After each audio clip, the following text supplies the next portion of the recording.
The lights in Sector 7 flickered again. Heejin wiped sweat from her forehead and tightened the bolt on the cooling system. She had been working for 12 hours straight and her back hurt. But she needed this job. She needed the money to take care of her daughter. Xenon Station was not a friendly place. It floated in deep space, far from Earth. The Galactic Coalition used it to hold dangerous prisoners from across the galaxy. Heejin worked in maintenance, fixing things that broke. Most days, she kept her head down and did her work. She did not ask questions. She did not look for trouble. Her daughter, Jiwoo, was 5 years old. The little girl had dark eyes and a smile that could light up any room. Jiwoo missed her father. Minho had died 2 years ago when his ship was attacked. He had been a pilot for the Coalition, protecting people who ran from danger. He never came home. Heejin worked 3 jobs to keep them alive. During the day, she fixed pipes and machines. At night, she cleaned offices.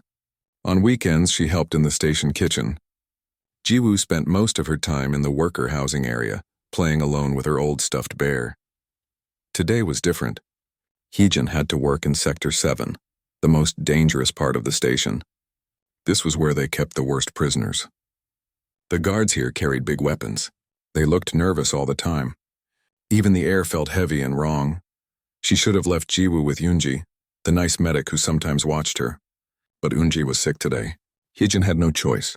She brought Jiwoo to work, telling her to stay in the maintenance room and not move. Jiwoo promised she would be good. She sat on a chair holding her stuffed bear tight, but Jiwoo was curious. She was 5 years old and 5-year-olds do not like sitting still. When her mother went into another room to fix a broken panel, Jiwoo stood up. She walked to the door and peeked outside. The hallway was long and dark. Strange lights blinked on the walls. She heard odd sounds like growls and metal scraping. Jiwoo walked down the hallway. Her small feet made no sound on the metal floor. She passed empty rooms and locked doors. Then she heard something that made her stop. It was a roar, deep and angry, like thunder inside a mountain. Most children would have run away. But Jiwoo was not scared. She had heard her father's ship engines roar. She had heard storms on Earth shake their house. This sound was different, but it did not frighten her. It sounded sad. She followed the sound to a big door. Guards stood on both sides, but they were looking at their data pads, not paying attention. Jiwoo was small. She slipped past them like a shadow. Inside the room, she saw something amazing. A creature sat behind a shimmering wall of energy. It was huge, at least 3 times taller than her mother. Its body was covered in red scales that glowed like fire. It had wings folded against its back and a long tail with sharp spikes. Its face was like a dragon from the old stories her father used to tell her. The creature was chained. Heavy metal chains wrapped around its legs, arms, and neck. The chains were attached to the walls. Even with all those chains, the creature looked powerful and dangerous. The dragon's eyes were closed. It breathed slowly, and each breath made a sound like wind through caves. Then those eyes opened. They were gold, bright and sharp like the sun. They looked right at Jiwoo. The creature stared at her. For a long moment, nothing happened. Then it moved and the chains rattled. The guards outside shouted. Alarms started to ring, but the dragon did not attack.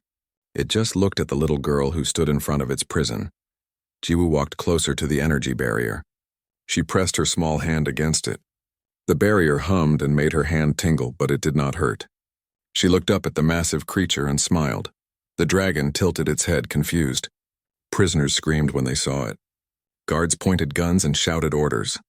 But this tiny human child just smiled and touched the barrier like she wanted to reach through it. Jiwoo remembered her father. She remembered how he used to come home tired from flying.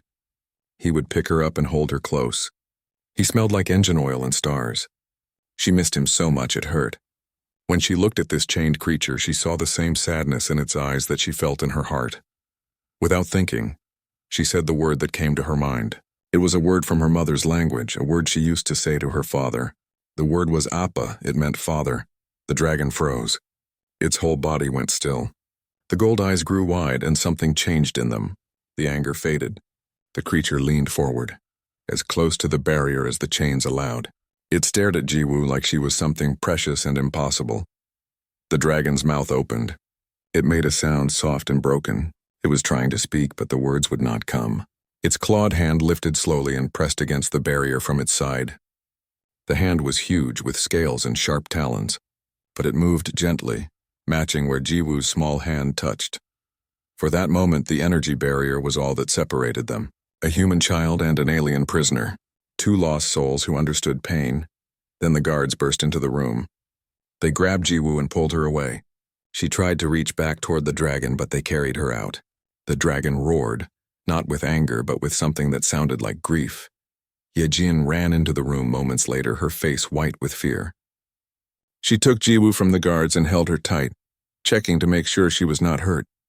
The guards yelled at her, telling her to control her child, warning her that the prisoner was the most dangerous being on the station. His name was Rax, they said. He was a monster who had killed thousands. He was a warlord who destroyed worlds. They kept him in maximum security because even the strongest warriors feared him. One day they would execute him for his crimes. But as Heejin carried Jiwoo away, the little girl looked back over her mother's shoulder. Rax was still there, pressed against the barrier, watching them leave. His golden eyes followed Jiwoo until she disappeared from sight. That night, Jiwoo could not sleep. She lay in her small bed, holding her stuffed bear. She kept thinking about the sad dragon with the golden eyes. She had called him father, and he had not been angry. He had looked at her like she mattered, like she was important. Hyejin sat by her daughter's bed, worried and confused. She did not understand what had happened. How could her sweet little girl walk up to a killer without fear? Why had she called that creature father? But Jiwoo knew something the adults did not know. She knew what it felt like to lose someone you loved. She knew what it meant to be alone. And when she looked into those golden eyes, she had seen the same feelings looking back at her. The dragon called Rax was not just a monster. He was someone who understood loss. He was someone who needed a friend. Just like her. 3 days passed before Jiwoo saw the dragon again. Hyejin tried to keep her daughter away from Sector 7. But the station was small. There were only so many places to go. And Jiwoo was determined. She waited until her mother was busy. Then she slipped away, walking the paths she had memorized. The guards recognized her now. Some tried to stop her, but Jiwoo was quick. She ducked under their arms and ran. By the time they realized what happened, she was already at the cell door. Rax was awake. He sat against the wall, chains heavy on his body. When Jiwoo entered, his head lifted immediately. Those golden eyes locked onto her. For a moment, he just stared. Then slowly, carefully, he moved closer to the barrier. Jiwoo walked right up to the shimmering wall. She sat down on the floor, cross-legged, and put her stuffed bear in her lap. She looked up at the massive dragon and smiled. Rax tilted his head. He did not understand. Why did this small creature keep coming back? Did she not know what he was? Did she not know what he had done? Jiwoo started talking. She spoke in simple words, the way children do. She told him about her stuffed bear, whose name was Duri. She told him about her mother, who worked very hard. She told him about the stars she could see through the station windows. Rax listened. He did not speak, but he listened. His golden eyes never left her face. Slowly he sat down too, matching her position. He was so large that even sitting he towered over her. But he made himself as small as he could. Then Jiwoo asked a question. She asked about his home. Where did he come from? Did he have family? Rax closed his eyes. Pain crossed his face. His clawed hand clenched into a fist. For a long time he did not answer. Jiwoo waited patiently, the way she used to wait for her father to come home from long trips. Finally, Rax spoke. His voice was deep and rough, like stones grinding together. He spoke in broken universal standard, the common language of the galaxy. His words came slowly, as if he had not used them in a long time. He told her about his world. It was called Drakkar. The sky there was purple and 2 moons hung in the night. His people lived in mountain cities carved from red stone. They were builders and makers. They created beautiful things. They loved art and music and stories. He told her about his daughter. Her name was Kyra. She had golden eyes like his. She loved to fly above the mountains, feeling the wind under her wings. She was young, barely more than a child. She had not yet learned to breathe fire. She was gentle and kind. Jiwoo listened with wide eyes. She asked what happened to Kara. Rax's voice broke. The ships came, he said. Coalition ships. They said his people were dangerous. They said Drakkar had weapons that could threaten the galaxy. They said it was necessary to act first to prevent future wars, but it was a lie. His people had no weapons. They had technology, yes, They had discovered new ways to travel between stars, ways that were faster and cheaper than what the Coalition used. That was their crime. They had something the Coalition wanted. The attack came without warning. Fire rained from the sky. Cities burned. Mountains crumbled. Rax tried to save as many as he could. He loaded people onto evacuation ships. He fought the Coalition soldiers who landed on his world. Kyra was in one of the evacuation ships. Rax watched it launch into the sky. He watched it try to escape. Then he watched Coalition fighters shoot it down. The ship exploded in a ball of fire. His daughter died in that fire. Rax stopped talking. His whole body shook. The chains rattled. Jiwoo saw tears, actual tears, running down his scaled face. She stood up. She pressed both hands against the barrier. She wished she could reach through and touch him. She wished she could make the pain go away. Jiwoo told him she understood. She told him about her father. Minho had been a good man. He loved flying. He loved helping people. One day, pirates attacked a ship full of families running from war. Minho's squadron went to help. They fought the pirates and saved the families, but Minho's ship was damaged. It exploded. He died a hero, everyone said. But Jiwoo did not want a hero. She wanted her father. She wanted him to come home. She wanted him to read her stories and tuck her into bed and tell her everything would be okay. Rax looked at the small human child. He saw his own pain reflected in her dark eyes. He saw his own loss. She was so young, too young to carry such grief, just like Kyra had been too young to die. Something changed in that moment. A connection formed between them deeper than words. They were two souls who had lost everything. They understood each other in a way that others could not. Rax pressed his huge hand against the barrier, right where Jiwoo's small hands touched. He spoke softly in his own language. The words were beautiful and sad.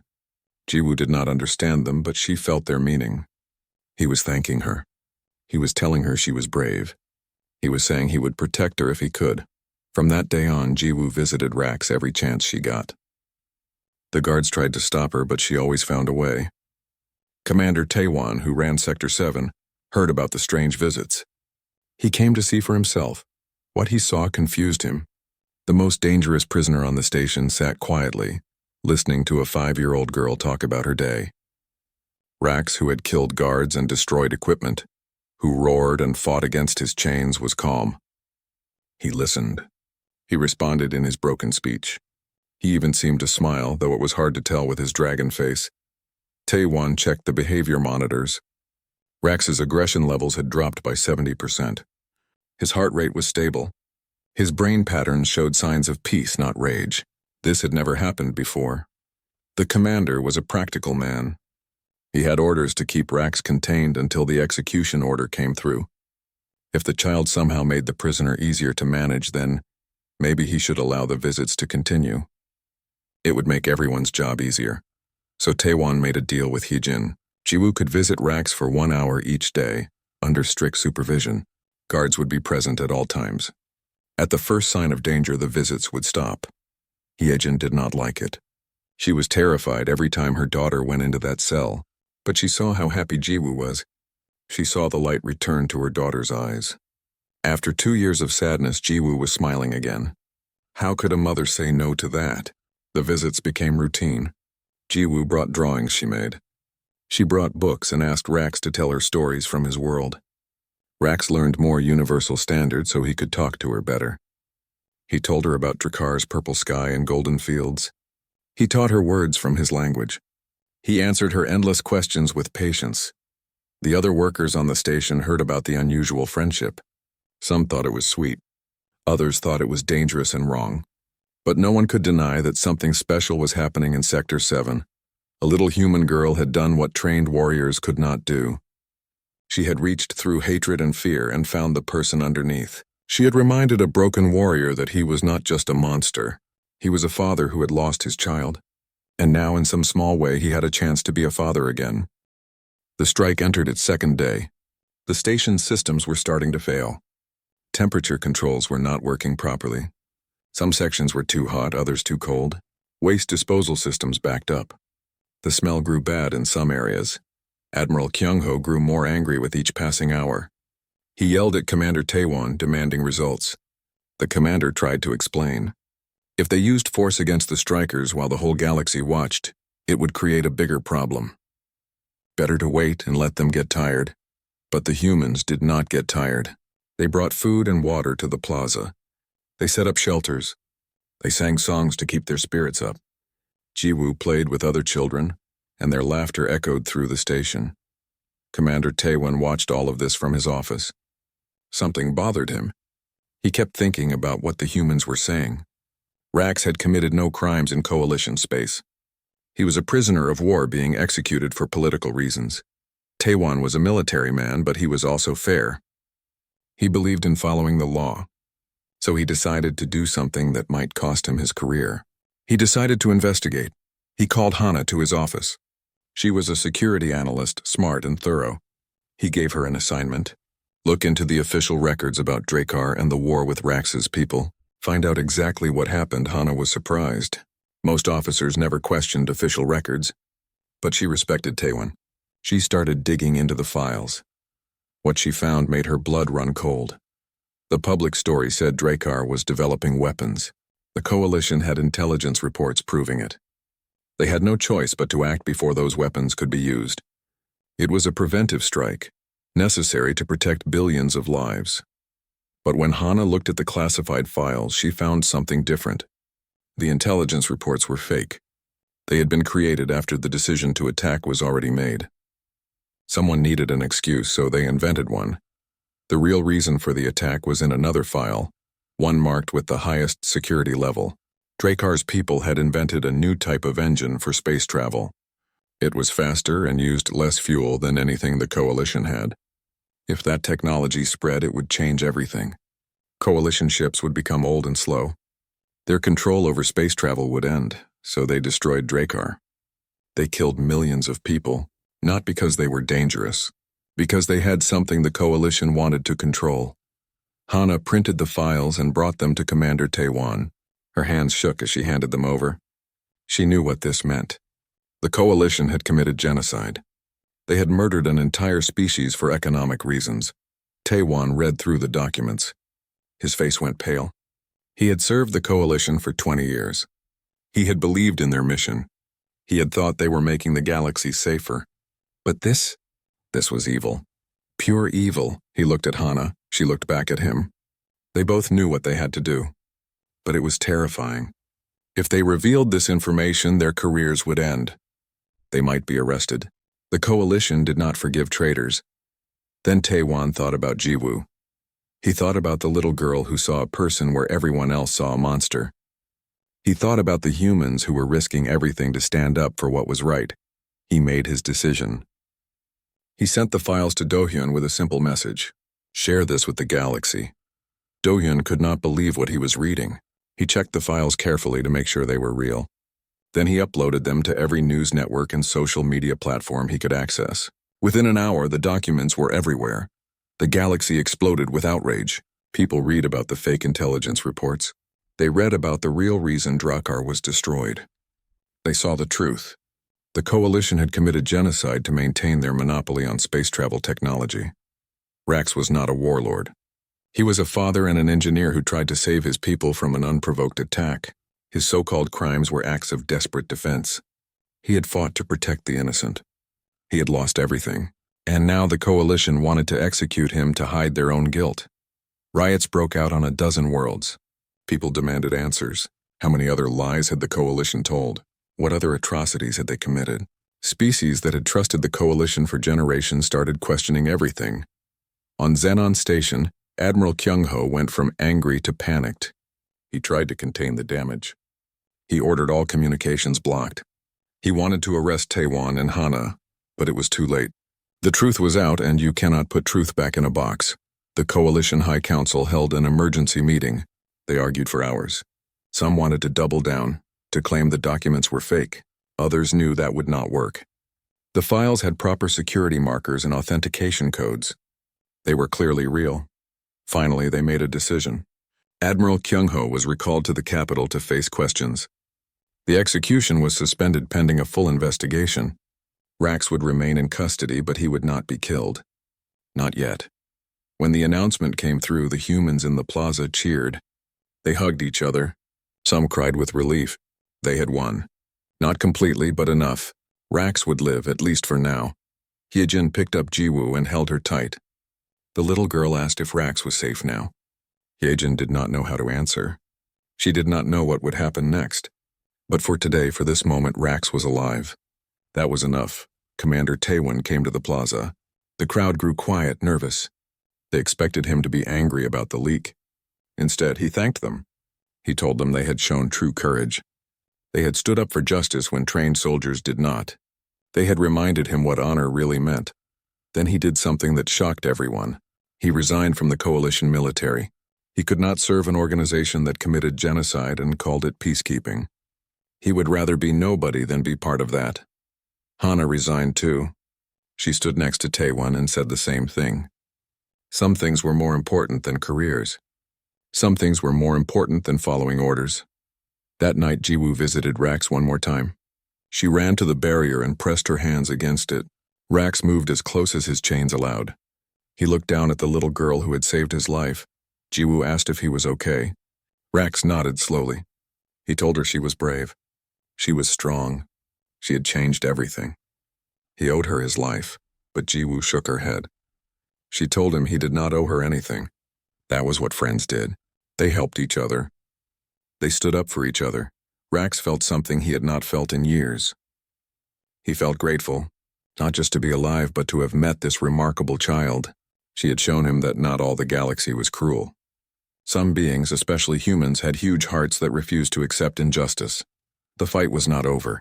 The coalition was damaged but not destroyed. There would be more battles ahead. But for now, there was hope. And sometimes hope was enough. 2 months passed.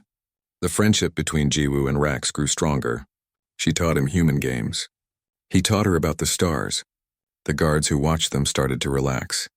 Even the most nervous ones had to admit that the dragon never showed any sign of hurting the child. Then everything changed. Admiral Kyung-ho arrived at Xenon Station. Kyung-ho was a powerful man in the coalition military. He had silver hair and cold eyes.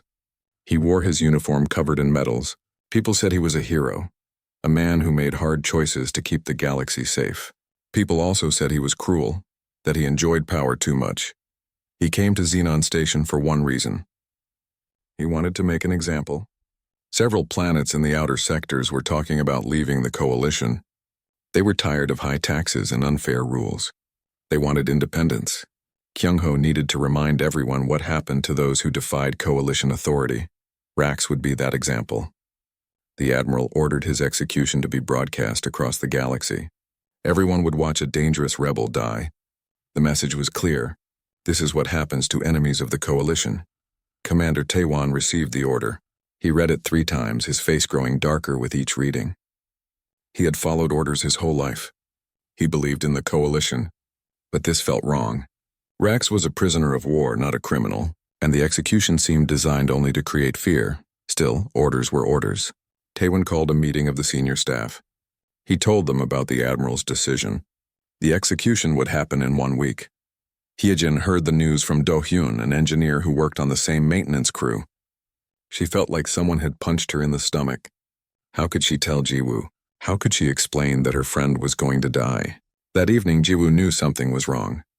Her mother's eyes were red. She moved slowly, like every step hurt. Jiwoo asked what was wrong.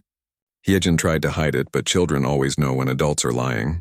Finally, Hyejin told her. She explained as gently as she could. Rax had done bad things before he came to the station. The coalition said he must be punished. He was going to die. Jiwoo did not cry. She just stared at her mother. Then she said something that broke Hyejin's heart. She said it was not fair. Rax was not bad. He was sad. He missed his daughter. He had been kind to her. Why did they want to kill him?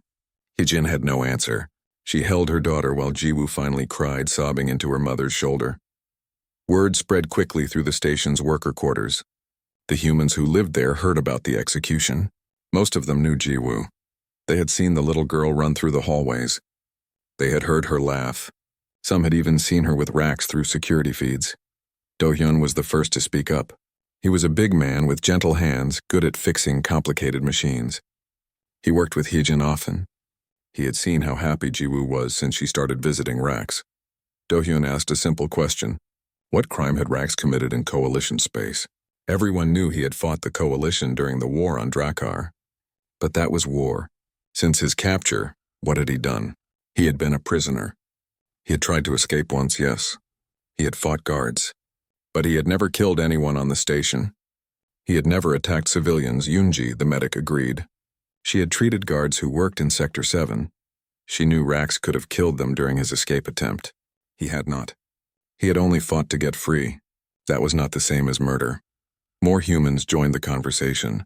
They met in the worker mess hall, talking in low voices. They were cooks, cleaners, mechanics, and nurses. They were people the Coalition barely noticed. But they were also people who kept the station running. Someone pointed out the obvious. Rax was being executed for political reasons, not legal ones. The Admiral wanted to scare people. He wanted to show his power. That was not justice. That was murder. Hyejin listened to all of this. She was scared. She did not want trouble. She just wanted to keep her job and raise her daughter. But she kept thinking about Jiwoo's tears. She kept thinking about how Rax had treated her little girl with such gentleness. Then Do-hyun said something that changed everything. He said humans had a reputation in the galaxy. Other species thought they were weak. Humans had no claws, no thick skin, no natural weapons. They were small and soft. But humans had something else. They had stubborn hearts. When they decided something was wrong, they stood up. Even when it was dangerous. Even when it seemed hopeless. What if they stood up now? What if they refused to help with the execution? The station needed them. Without maintenance, the life support would fail. Without cooks, people would go hungry. Without medics, the sick and injured would suffer. It was Yoonji who said the word first. Strike. They could go on strike. They could stop working until the Coalition agreed to review Rax's case properly.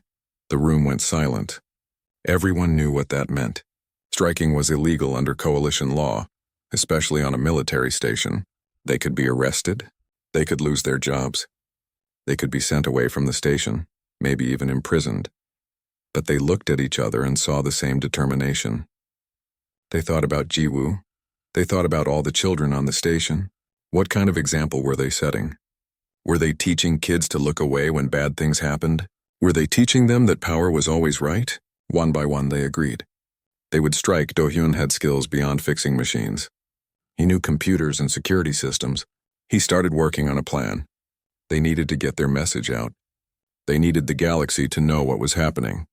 3 days before the scheduled execution, the strike began. Every human worker on Xenon Station put down their tools and walked away from their jobs. Maintenance stopped. The kitchens closed. Medical staff treated only emergency cases. They gathered in the main plaza, peaceful but determined. Hyejin stood at the front holding Jiwoo's hand. She was terrified, but she stood tall. Around her, dozens of other humans did the same. Some held signs they had made. The signs said simple things. Justice for Rax, review the case. No execution without trial. Commander Taewon arrived with guards. He ordered them to return to work. They refused. He threatened them with arrest. They did not move. Then Do-hyun activated his plan. He had hacked into the station's communication system. The strike was being broadcast across multiple networks. News channels picked it up. Social media exploded with the story. Humans on Xenon Station stand up for condemned prisoner. The galaxy watched. People saw images of human workers, ordinary people facing down armed guards. They saw Hyejin holding her daughter. They saw Jiwoo's sign, which said only one thing in crayon. Please do not hurt my friend. Other species started asking questions. Who was this Rax? What had he really done? Why were humans willing to risk everything for him? Admiral Kyung-ho was furious. He ordered Taewon to end the strike immediately, using force if necessary. But Taewon hesitated. The whole galaxy was watching. If he attacked unarmed workers, especially with children present, it would look bad, very bad. Meanwhile, in his cell, Rax heard what was happening. Guards talked about it where he could hear. The human workers were striking for him. Jiwoo's mother was risking her job and safety. For him, Rax closed his eyes. He had not cried since the day he told Jiwoo about Kyra, but now tears ran down his scaled face again. These were not tears of grief. These were tears of something he thought he had lost forever. These were tears of hope. 6 months passed. The galaxy changed in ways no one expected. The Coalition did not collapse completely, but it broke apart. Several worlds declared independence. They formed new alliances, free from coalition control. Other worlds stayed but demanded reforms. They wanted transparency. They wanted accountability. They wanted to know the truth about past actions. Admiral Kyung-ho faced trial for his role in covering up the Drakkar genocide. The evidence against him was overwhelming. He was found guilty and sentenced to life in prison. Many other officials faced similar charges. The corruption that had rotted the coalition from inside was finally being cut out. As for Rax, the investigation into his case took 3 months. Lawyers reviewed every detail of what happened on Drakkar. They interviewed survivors from other destroyed colonies. A pattern emerged. The coalition had committed multiple acts of genocide against species that possessed threatening technology. Rax's people were not the only victims. They were just the most recent. The final verdict came on a cold morning. Rax was pardoned for all charges. The court declared that he had acted in self-defense and in defense of his people. He was not a criminal. He was a victim of an illegal war of aggression. They offered him reparations. Money, land on a new world, technology, resources to rebuild. Anything he wanted, within reason. Rax refused it all. He did not want their money or their guilt. He wanted only one thing: freedom. On the day of his release, the chains were removed from his body. He had worn them for so long that his scales had scarred underneath. He stood slowly, stretching wings that had been folded for years. The guards stepped back nervously, old habits hard to break. But Rax did not attack. He did not roar in anger. He simply walked out of the cell that had been his prison. He walked down the corridor past guards who watched him in silence. He walked to the station's main plaza. A crowd had gathered. News cameras recorded everything. People from a dozen different species waited to see what the freed prisoner would do. Some were nervous, some were curious, some were hopeful. Then a small voice called out. It was Jiwoo. She broke free from her mother's hand and ran toward Rax. Hee-jin tried to grab her, fear flashing across her face. But Jiwoo was too fast. The little girl ran right up to the massive dragon. She was so small next to him, barely reaching his knee. But she was not afraid. She never had been. Rax looked down at her. For the first time in years, his scarred face showed something like peace. He lowered his huge hand, moving carefully, gently. Jiwoo placed her tiny hand in his palm. The crowd held its breath. Then Rax spoke, his deep voice carrying across the plaza. He spoke in universal standards so everyone could understand. He said that he had lost everything: his world, his people, his daughter. He had believed there was nothing left but rage and grief. But this small human child had shown him he was wrong. She had reminded him that kindness still existed, that courage came in unexpected forms. That family was not about blood or species, but about who stood beside you when darkness fell. Hee-jin approached slowly, still nervous but determined. She stood next to her daughter. She looked up at Rax and saw not a monster, but a broken father who had found a reason to keep living. Rax told them he could leave now. He could go anywhere in the galaxy, but he had nowhere to go. Drakkar was gone. His people were gone.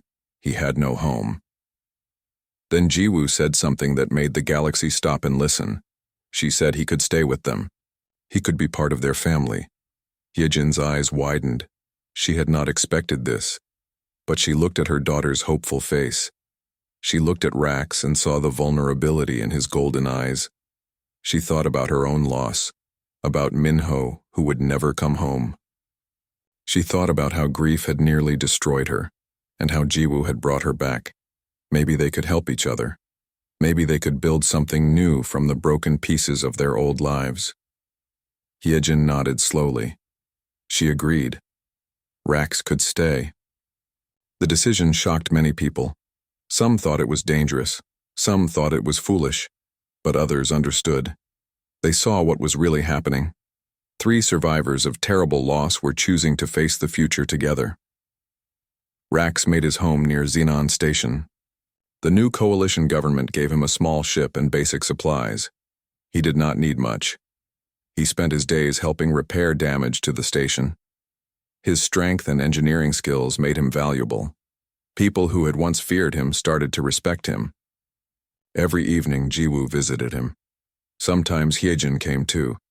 They would sit together and talk about their days. Rax would tell stories about Drakkar, keeping the memory of his world alive.